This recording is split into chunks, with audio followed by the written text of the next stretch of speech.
We have new insiders revealing new things about the Cavaliers this offseason and a chance that they lose 3 of their top bench pieces due to free agency and also one via trade. This has been getting outrageous with the Cavs. A whole new report revealing that what we thought could have been a steal and a big deal for the Cavs now might be 3 players off the bench that could be gone. I'm Matt Blaze, your Cavs Digest. Thank you guys so much for joining me. Before we get into this, go ahead hit the subscribe button because we cover everything Cavs, from rumors, trade proposals, injuries, fun stuff, updates, people calling each other out. There's so much, literally everything about the Cavs we cover here. You do not want to miss it, so go ahead hit the subscribe button. But let's talk about these 3 players. You saw them in the intro: Sam Merrill, Dean Wade, and Ty Jerome. 3 of the top free agent pieces. Yes, Dean Wade still has another year under contract for $6 million. Ty Jerome's contract is up, and so is Sam Merrill's. So it's time to talk about what is being reported and what is going to happen with these 2 players, what the reports are, and that's what we're here to talk about today. So thank you guys so much for joining me. I'm Matt Palangi. Let's get into it. Let's start off by looking at the first report. Here we have Matt Moore of Hardwood Paradox. I'm not even going to try to pronounce that, but you guys know what I'm trying to say, of course. It sounded like the Cavs bench is going to be pretty dramatically different with Dean Wade, Sam Merrill, and Ty Jerome all potentially not being brought back. More wrote, by winning Defensive Player of the Year this season, Cavaliers star big man Evan Mobley triggered a clause in his contract that calls for him to increase the first-year salary of his rookie scale extension from 25% to 30% of the salary cap. And it also says in this report that it looking like Dean Wade is going to be a trade piece. Crazy report that we have. Of course, Dean Wade is going to be the primary focus on this video because he is the guy that is up for trade, while the other 2 are just free agents. And you want to kind of look into the trades and what's even possible for them, because it's very, very difficult to make trades when you're a second apron team to begin with. You can't really just go trade a guy and just trade Dean Wade and another player for one player, because you can't do that on the second apron, and it really limits you. We made a lot of videos talking about the second apron, so go ahead and check those ones out. But if you're unaware of it, or go look it up, whatever you have to do. And Dean Wade is obviously the primary focus because he's a trade piece. What can the Cavs trade this guy for? For me, of course, the biggest thing would be a center. And any backup center. If you could trade a backup guy like Dean Wade, who has shown flashes of being a great 3-and-D player. I mean, this is him playing just absolutely unbelievable defense. He has proven himself that he can be that phenomenal defender at points. It just comes down to the consistency, and that's the biggest worry is the playoffs. Let's be real here. It's the playoffs that we want to talk about. Like, who can perform in the playoffs and who can't? Let's kind of look at his lack of scoring in the playoffs and what's kind of been disappointing to me. So you'll see it. That's a different graphic we'll show you later. This is here. You'll see the points. It's middle. It's in the middle.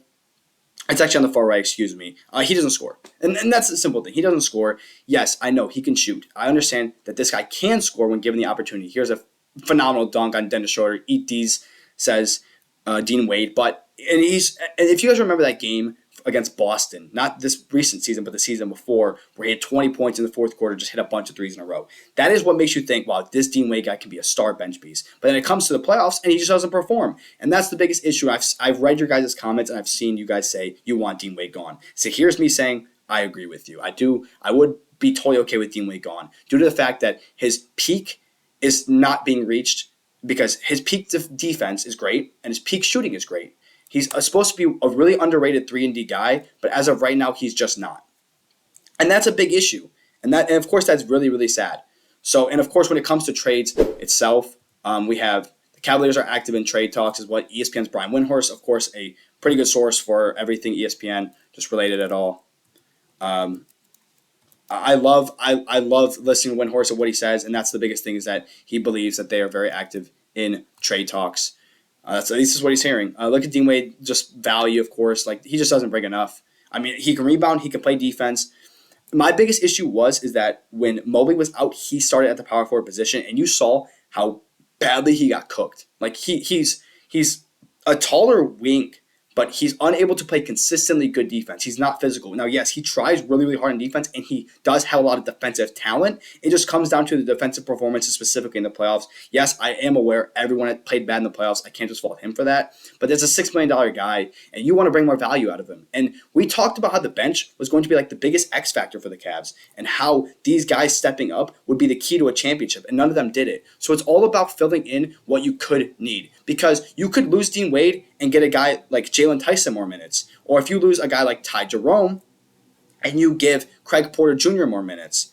So Ty Jerome is going to be the next biggest thing here. The thing to focus on with Ty Jerome is that he might just go because someone might offer him more money. If, let's say, the Warriors, who had Ty Jerome and blew it, let's say they go offer him 12 mil. The Cavs are not paying this guy 12 mil. I know it was rumored. I made a video that was rumored that he was going to get paid 14 mil or predicted to get paid 14 mil. I just don't see that happening right now. I realistically do not believe that Ty Jerome is going to end up remaining a Cavalier based on money. 6th man of the year, 3rd place. Of course, his playoff performances is something else we talked about a little bit. I believe these are his. Yeah, these are his playoff performances. A couple good games against the Heat. Just against the Pacers, he was non-existent completely. Again, everyone was bad in the playoffs, I'm well aware.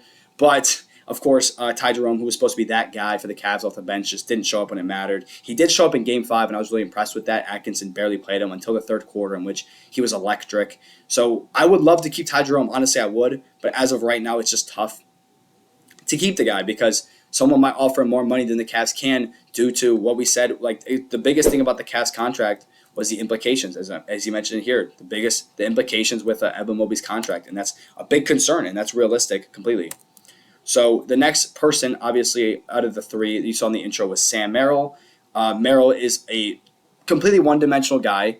He does play hard on defense. Honestly, I've talked negative about his defense because of his defensive rating. He does get scored on, but he really tries his butt off on the defensive side. He does give it his 100% on the defensive side, and I do love seeing that 100%. Like, I absolutely enjoy seeing a guy put in his best effort on defense almost every time. He hustles and he plays hard.